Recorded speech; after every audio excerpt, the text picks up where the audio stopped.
시간입니다. 윤석열 전 대통령에게 무기징역이 선고됐죠. 하지만 국민의힘 장동혁 대표는 그 선고 내용을 받아들일 수 없다는 입장을 분명히 했습니다. 관련해서 국민의힘의 양향자 최고위원을 오늘 스튜디오에 초대했습니다. 어서 오십시오. 네, 반갑습니다. 네. 먼저 무기징역 선고된 건 어떻게 평가하세요? 이런 무기징역 관련해서는 저는 그냥 제 개인적인 말씀을 드릴 수밖에 없을 것 같습니다. 네. 겸허하게 받아들입니다. 근데 뭐 민주당이나 일각에서는 사형을 선고하지 않은 거를 두고 또 비판이 있는데 그건 또 어떻게 보세요?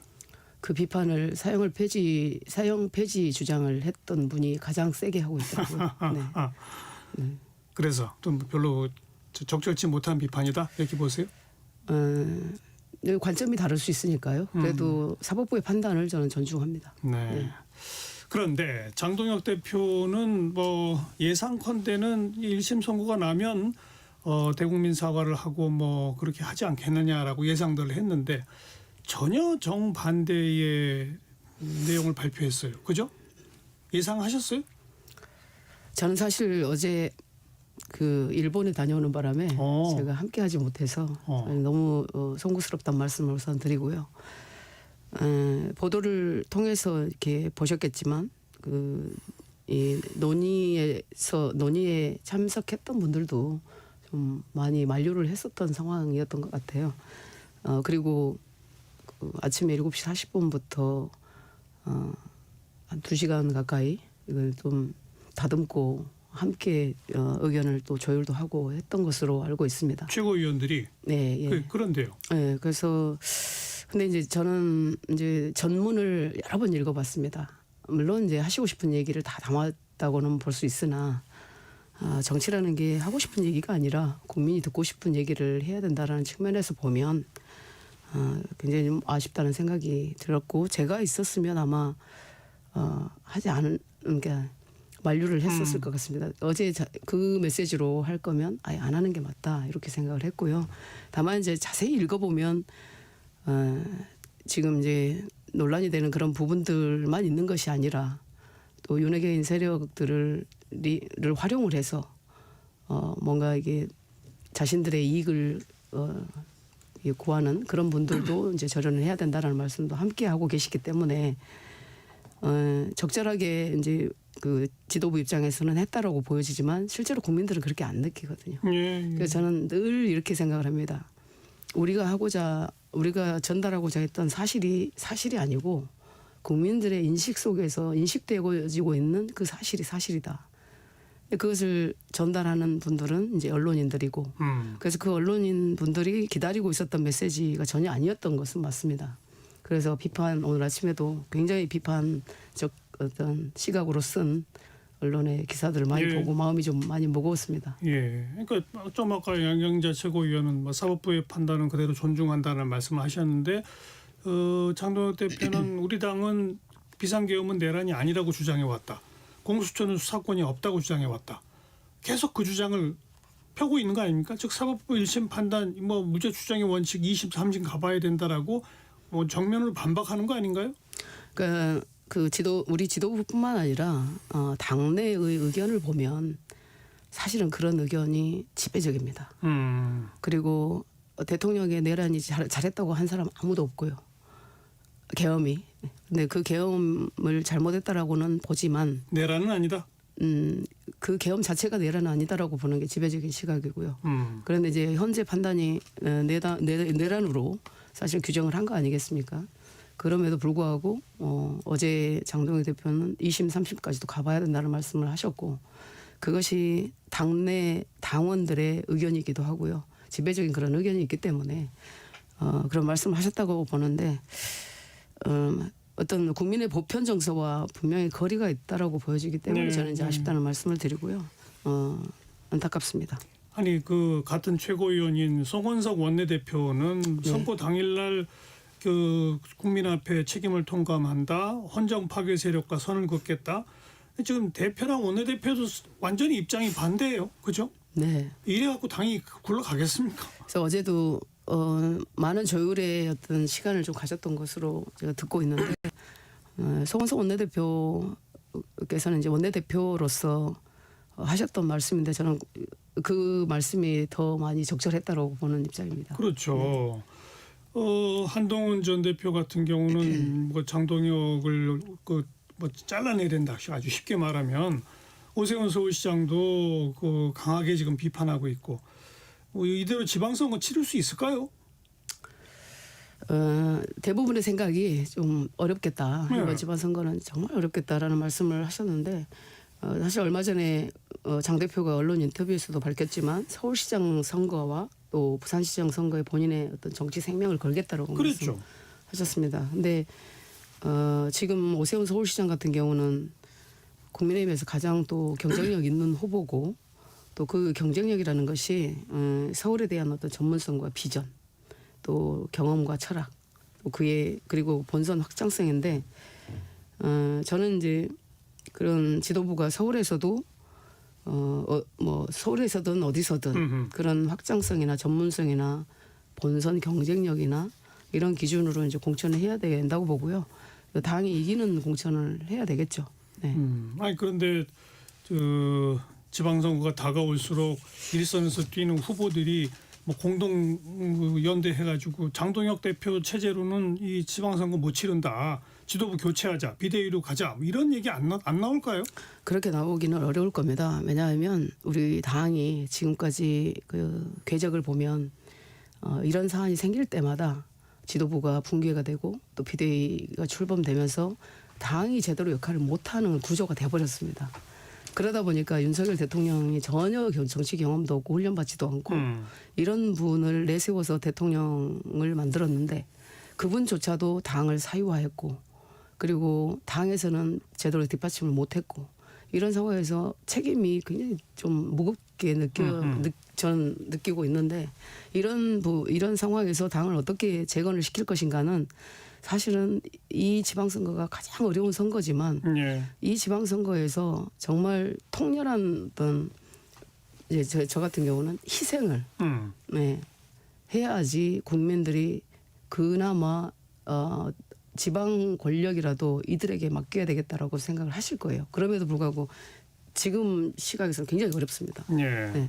그런데 우리 국민 가운데 아주 한쪽에 치우친 한 3% 5% 사람들이 계엄은 정당했다. 윤어게인까지 외치고 부정선거 분명히 의심이 있다. 이런 입장을 가진 분들이 있다는 거 압니다. 그런데 원래 보수 정당이라는 게 그런 분들의 기반을 두더라도 나머지 다수 보수와 중도를 겨냥해서 가야 그나마 선거에서 신승할 수 있는 거 아니겠습니까? 네. 그런데 당의 지도부가 그 3% 5%의 목소리만 대변하고 있으면 나머지 다수 보수들은 표를 안 찍을 거란 말이에요. 심지어 지금 이 보수 농객의 대표격인 조갑재 씨 같은 분들도 이번 선거에선 절대 국민의힘에 표 주지 말자. 이제 이렇게까지 나오고 있지 않습니까? 이런 마당에 당장 자기 선거를 치러야 할 후보들이 가만히 있을까요? 저는 이제 우리 보수 농객이신 조갑재 대표님을 굉장히 존경하고 존중하는 사람입니다. 그럼에도 불구하고 진정으로 보수 정당의 재건을 바라신다면 저는 천상천하 유아독존 한동훈이 아니고 한동훈 전 대표가 아니라 정말 보수 전체에 힘을 좀 실어주셨으면 좋겠다라는 말씀을 드리고 저는 일관되게 계엄의 개자 이번 선거에서 윤어게인의 윤자 부정선거에 부자도 나와서는 안 된다. 그리고 철저하게 단절을 하고 새로운 미래의 비전과 이 선거의 전략을 가져가야 된다라고 얘기를 해왔던 입장에서 보면 제 역할이 큰 거죠. 이제 그게 아니고 양양자 최고위원도 그런 입장을 계속 견지해온 연장선이라면 네. 장동혁 대표 물러나라라고 해야 되는 거 맞는 거 아니에요? 지금 이 상황에서 장동혁 대표를 물러나라 하는 것은 우리 정당이라고 하는 게 당원들의 뜻이 굉장히 중요하지 않겠습니까? 근데 그 당원들의 대부분의 입장이 어제 발표한 그런 입장이라고 보면 사실은 이 보편적 정서와 괴리가 있다라고 보여지는 것도 이제 사실인 것이고 그걸 어떻게 괴리감을 좁혀 나갈 것인가가 이제 숙제인 겁니다. 네. 하여튼 물러나라고까지는 못한다. 그렇습니다. 네. 당원들이 원하지 않습니다. 그 얘기가 나온 김에 양양자 최고위원은 한동훈 전 대표 제명하는 결정을 할 때 최고위원회의에서 기권하셨죠? 네. 반대가 아니라 왜 기권하셨어요? 저는 일관되게 제가 통합을 외쳤던 사람이고, 그리고 장동혁 대표도 개인적으로 가장 많이 만났던 사람으로, 물론 이제 최고에서도 만나지만 개인적으로, 그리고 한동훈 대표도 뭐 개인적으로도 뵙고 말씀도 드리고 했던 입장에서 보면 그 통합을 외쳤던 사람으로서 함께 가야 된다라는 의견이었어요. 저는. 예, 예. 그럼에도 불구하고 저는 그 이 계엄과 탄핵과 어떤 대선의 실패와 그 이전으로 돌아가서 보면 총선의 실패와 이 모든 과정에서 한동훈 대표도 책임이 있다라고 저는 느꼈습니다. 그 책임에 있어서 가장 중요하게 다뤘던 단계의 문제에 있어서도 제가 직접 뵙고 말씀을 드렸어요. 이 부분에 있어서는 본인이 대표로 있었던 일이고 가족의 일이고, 그러면 상처받은 당원들을 향해서 진솔하게 사과를 좀 하시는 게 좋겠다. 계산된 사과는 사과가 아닙니다라고 얘기를 했었습니다. 그런데 그게 이제 이루어지지 않았던 상황에 지속적으로 한동훈 전 대표가 문제가 아니라 그 주변에 많은 분들이 이제 어떤 그 분란의 그 당 내부의 어떤 분란으로 보여지고 또 당을 공격하는 상황이 되기 때문에 저는 어떤 의견도 이번에는 내지 않겠습니다라고 그냥 미리 말씀을 드린 상황이었습니다. 네.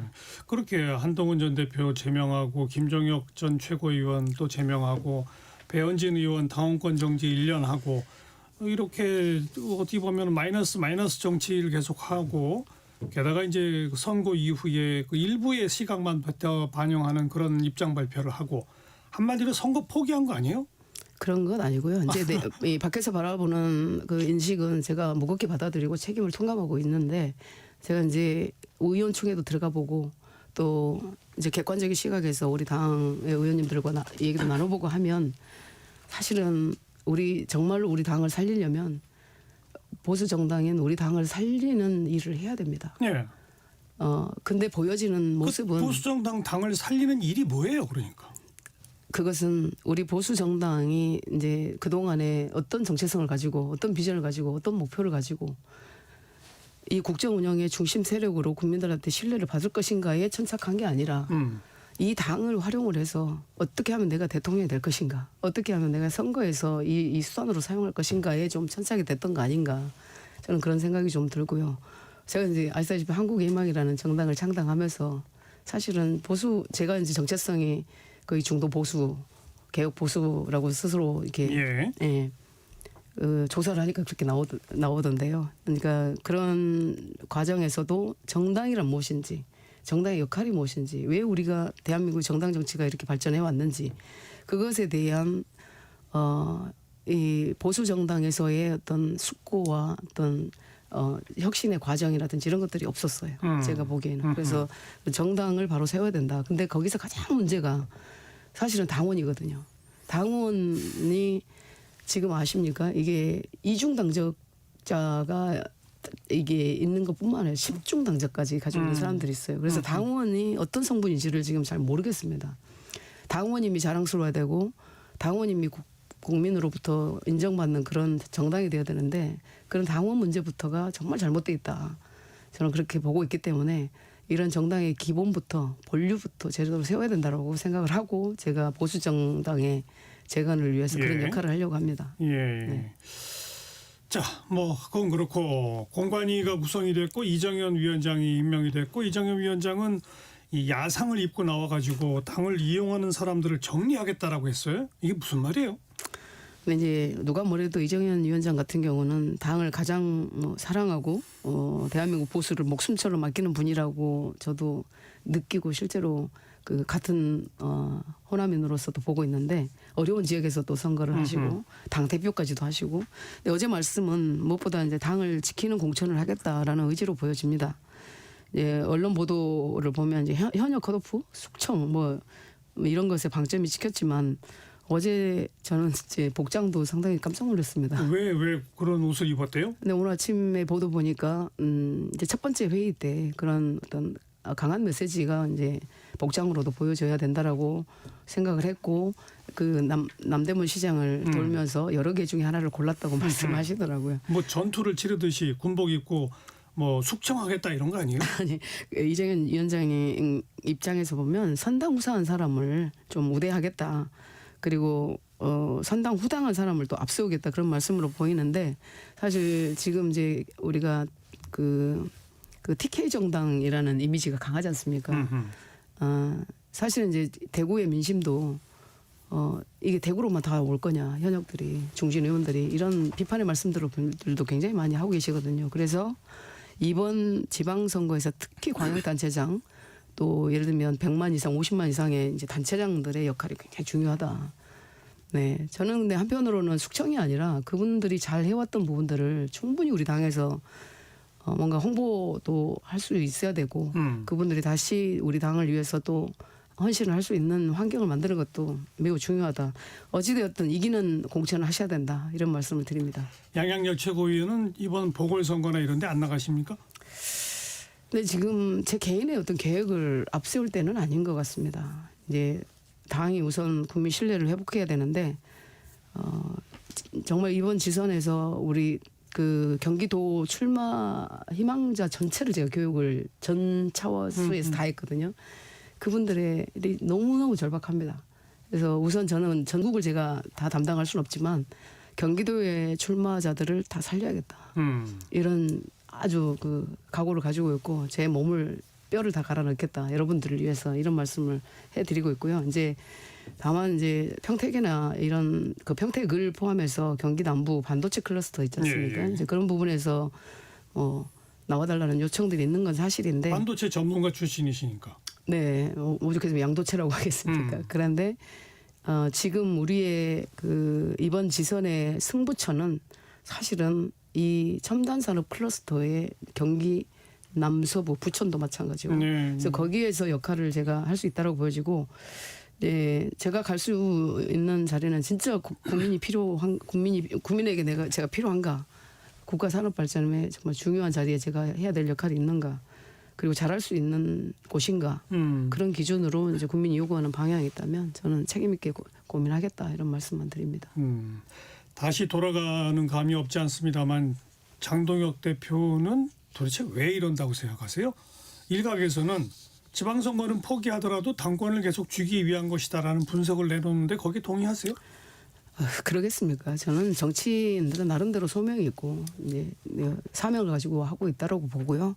다만 이제 전당대회를 거쳐서 이제 우리 장동혁 대표도 이 정치 어떤 이 역이 길진 않지 않습니까? 근데 전당대회를 통해서 우리 당의 어떤 트라우마, 아픔, 고통 이런 걸 당원들하고 가장 밀접하게 느낀 사람입니다. 그러니까 박근혜 대통령이 탄핵이 됐고 또 우리가 세운 윤석열 대통령 아무리 부족하다고 해도 이 탄핵을 시켜야 되느냐에 대한 반대하시는 분들이 워낙 우리 당의 주류들이 그러니까 주를 이루고 있었죠. 근데 그분들의 지지로 당선된 장동혁 대표이기 때문에 그분들의 어떤 그 트라우마나 고통이나 이런 것들을 해결을 해야 되는 입장입니다. 네. 지금까지는 그분들을 그래도 우리 당원들의 아픔을 달래고 그런 트라우마를 치유하고자 하는 게 좀 컸다고 봐요, 저는. 저도 그게 느껴지더라고요.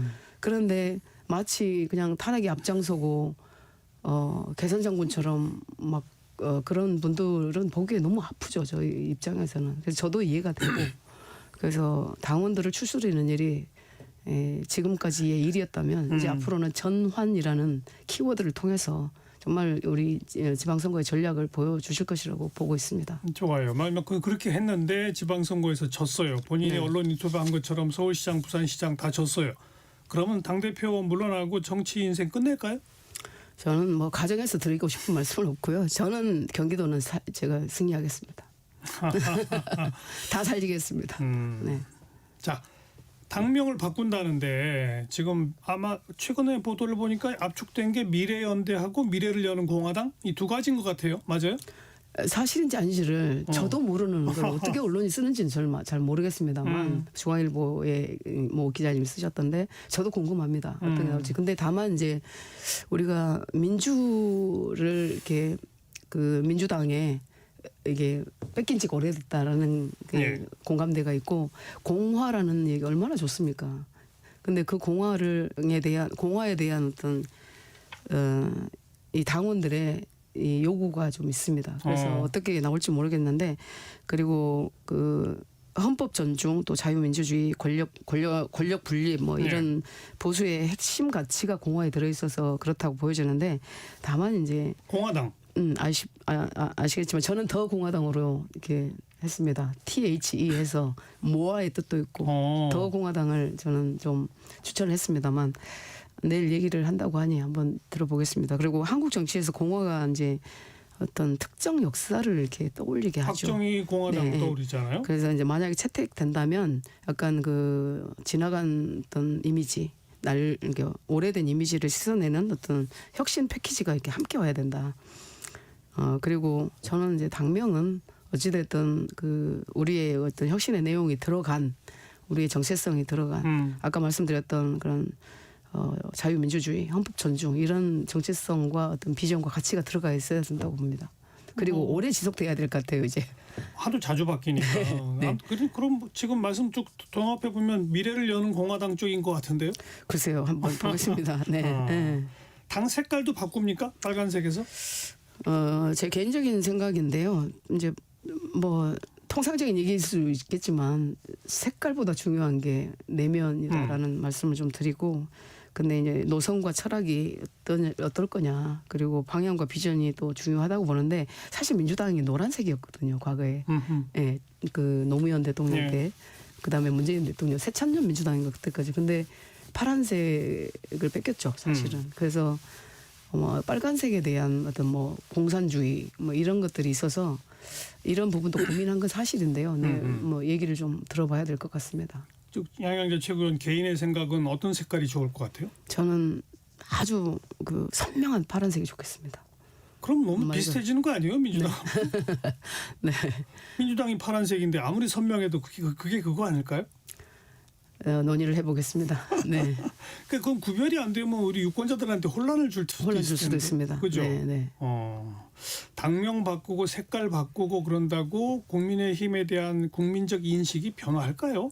아까 그동안 이제 장동혁 대표는 당원들 마음을 추스리는 일을 그동안 해왔다. 예. 앞으로는 전환을 가지고 지방선거에 임할 것이다라고 했잖아요. 그 전환의 일각이 이제 당명 바꾸고 색깔 바꾸고 뭐 이런 걸 것이고 그거 갖고 될까요? 또 뭘 해야 한다고 보십니까? 아까 말씀드렸던 것처럼 저는 강령부터 다시 보자라는 말씀을 많이 드렸어요. 우리 당의 강령을 과연 우리 당원들이 얼마만큼 인지하고 있는지. 제가 그 반도체가 우리가 패권 기술이 된 이유가 반도체 안에 신조에 있다라고 늘 얘기를 하거든요. 근데 그런 모든 구성원이 가슴 속에 신념처럼 가지고 있어야 되는 그런 강령이라야 된다. 그래서 강령. 근데 내일 그런 논의가 아마 될 것 같습니다. 그다음에 정강 정책도 저희가 다시 이제 아마 깊이 있는 논의를 했을 거라고 보고 이제 최고위원회 보고가 되면 저도 의견을 좀 드려야 되겠습니다. 네. 저는 그 정책 플랫폼 있죠. 제가 창당했던 정책 플랫폼을 전부 다 전략기획 쪽하고 여의도연구원에 전달을 드렸었습니다. 최초에. 네. 그 장동혁 대표 들어선 이후에 당원이 많이 늘어났다면서요, 맞죠? 네, 그렇습니다. 근데 이제 원래 선거를 앞두고 그 경선을 치르게 되면 맞아요. 후보자는 한 지역에 많게는 막 5명, 막 10명까지도 있거든요. 그런데 그분들이 경선을 위한 준비를 해야 되기 때문에 당원 모집은 필수인데, 그죠. 저는 이 당원 모집에 있어서 그 아까 말씀드렸죠, 당원들이 민주당 당원들도 다시 들어옵니다. 다. 네. 그리고 제가 전당대회 때 이게 인지하게 된 건데 호남에서 저를 찍었던 분들은 다 또 민주당 출신, 민주당으로 알고 있던 분들이 또 우리 당원이기도 하더라고요. 그래서 근데 지금 이제 법이 개인정보 보호라는 그 법 한계 때문에 이런 당원 관리가 제대로 안 된다는 것. 그래서 저는 기술로 이걸 해결해야 된다. 어떤 기술이 있을까요? 우리 그 코로나 때 이 접종 이력 자신들이 다 가지고 있고, 그다음에 우리 대한민국이 주민등록증, 운전면허증 가장 먼저 발행했던 것처럼 그걸 디지털로 다 발행하면 됩니다. 그게 블록체인으로 가능하거든요. DID라는 아이디를 다 개인별로 드릴 수 있는 게 있기 때문에 그렇게 해서 법을 바꾸고 민주당도 그렇게 하도록 만드는 게 제가 이제 목표를 하고 있는 그러니까 신뢰 사회는 신뢰 정당에서 나오거든요. 그래서 그런 신뢰 정당은 시스템으로 가능하다. 인간의 본능에 스며들 수 있는 그런 그 미흡한 부분들이 있습니다. 물론 이제 부정선거라든지 이런 것도 있고 그래서 그런 것들은 다 시스템으로 거의 그 커버리지 100에 가까운 완벽에 가까운 네. 것들을 만들어내야 되는 게 제가 이제 기술을 다뤘던 사람으로서 이 당이 해야 되는 역할이기도 하고 실제로 했었습니다. 네. 네. 뭐 그건 좋습니다만 네. 좀 큰 틀에서 보면 아주 극단적인 3에서 5%의 성향을 가진 분들만 당원이 돼버리면 그리고 그 당원들에게만 끌려가면 40%에 달하는 보수를 대변하지 못한다. 이거는 논리적으로 인정하시죠? 저는 이렇게 봅니다. 그러니까 진보와 보수가 견고한 30%씩은 있다고 봐요. 그러니까요. 물론. 그러면 이제 이 중앙에 있는 분들은 굉장히 정당을 초월해서 이념을 초월해서 내 삶에 도움이 되는 네. 합리적이고 상식적인 어떤 정책이나 그런 정당의 모습이었을 때 표가 가는 거잖아요. 그게 이제 중도층이고. 네, 근데 이제 제가 네. 여쭤본 건 그게 아니라 그 견고한 30%를 대변하는 정당이 보수 정당이잖아요. 그렇습니다. 근데 30% 중에 25%와 나머지 5%의 생각이 다를 때 예, 그 나머지 5%에만 쫓아가는 정당이 돼서는 안 되는 거 아니냐 이거. 절대 안 되죠. 네, 근데 지금 그러고 있잖아요. 그런 노력을 이제 제 역할이 좀 큽니다. 그래서 아니 맨날 그 마지막에는 꼭 자기 역할만 말씀하시는데 제 책임이 큽니다. 네, 그러려면 결국 그 25%를 향해 가도록 당 지도부가 변해야 되는 거 아닙니까? 네. 그러면 장동영 대표가 물러나야 되는 거 아니에요? 아니요, 변화할 수 있습니다. 네. 왜냐하면 예. 지도부가 지금 붕괴될 수 없는 구조입니다. 그런 상황에서 지도부를 붕괴하겠다고 자꾸 이제 공격을 하면 결국은 내부의 분란으로 밖으로 보여지는 것들이 너무 안 좋기 때문에 저는 예를 들면 오찬 안 간 것도 물어보라 이거죠. 물어봐서 이것들이 왜 이런 과정을 거쳤는지를 알고 우리 당을 대변해서 얘기를 해야 되지 않습니까? 네. 그런데 이게 거꾸로 이 보도된 언론의 내용을 가지고 그걸 수단과 무기로 사용을 해서 이 지도부를 붕괴시키고자 하는 그걸로 이게 인식이 되기 때문에 알겠어요. 네. 아무튼 뭐 장동영 대표가 미워서 뭐 이런 게 아니라 알고 한국의 있습니다. 보수를 진짜 대변할 수 있는 보수 정당이 건강해져야 한국 정치가 건강해지는 거니까 그런 의미에서 자꾸 추궁해서 여쭤봤던 건데 할 수 있다는 거죠? 할 수 있습니다. 이번 지방선거가 네, 그 기점이 될 겁니다. 알겠습니다. 지켜볼게요. 네. 네. 국민의힘 양양자 최고위원이었습니다. 고맙습니다. 감사합니다. 사운드 오브 사일런스 사이먼 앤 가펑클의 노래죠. 잠깐 들으시고 1시에 다시 옵니다. Hello, darkness, my old friend.